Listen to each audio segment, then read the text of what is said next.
Folklore of Suantraí Íosa, you're most welcome as we gather to reflect on the readings for tomorrow, Friday, the 8th of April. It's the last Friday before Good Friday.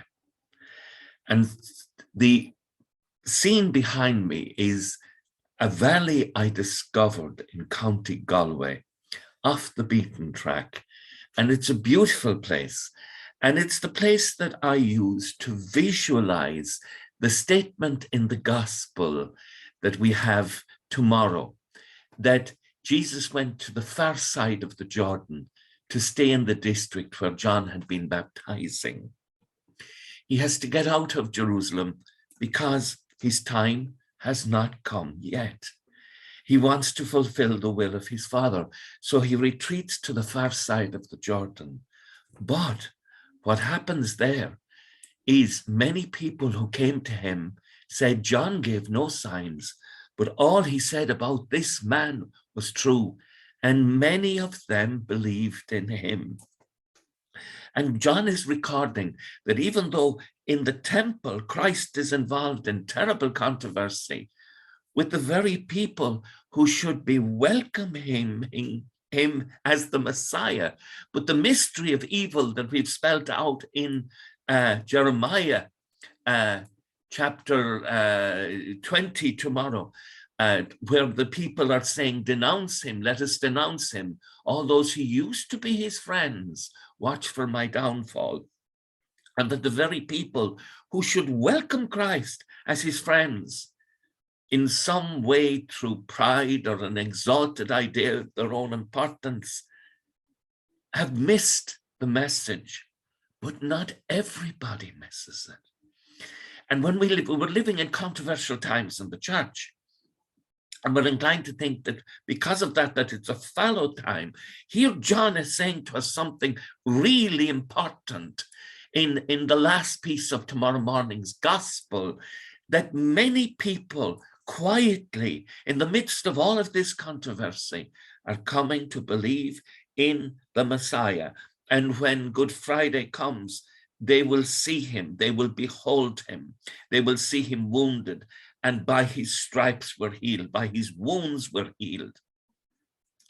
And the gospel is presenting the controversy, but the controversy as not stopping God's work being done. There's loads of controversy, but the work of Christ, the Son of God, is going ahead, and people are coming to believe in the Lord Jesus. The psalm tomorrow is Psalm 18, and it tells us of the inner strength of Christ. And we're living in a time, a controversial time, a time in which the faith appears to be in a time of turmoil. However, the Lord's strength comes from this. I love you, Lord, my strength, my rock, my fortress, my Savior. My God is my rock where I take refuge, my shield, my mighty help, my stronghold. The Lord is worthy of all praise, and when I call upon him, I am saved from my foes. Saved in the sense that the work of God continues. Never be upset by controversies. God's work is coming to fulfillment in your life and my life, even in controversial times, perhaps more powerfully, because God certainly acts powerfully in moments of controversy. His will be done. As we pray in the Our Father, give us this day our daily bread, and forgive us our trespasses, as we forgive those who trespass against us. Let us not become resentful to people who are involved or may be involved with us in controversy.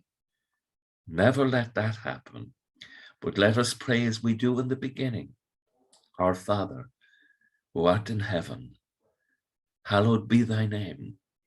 Thy kingdom come, thy will be done on earth as it is in heaven.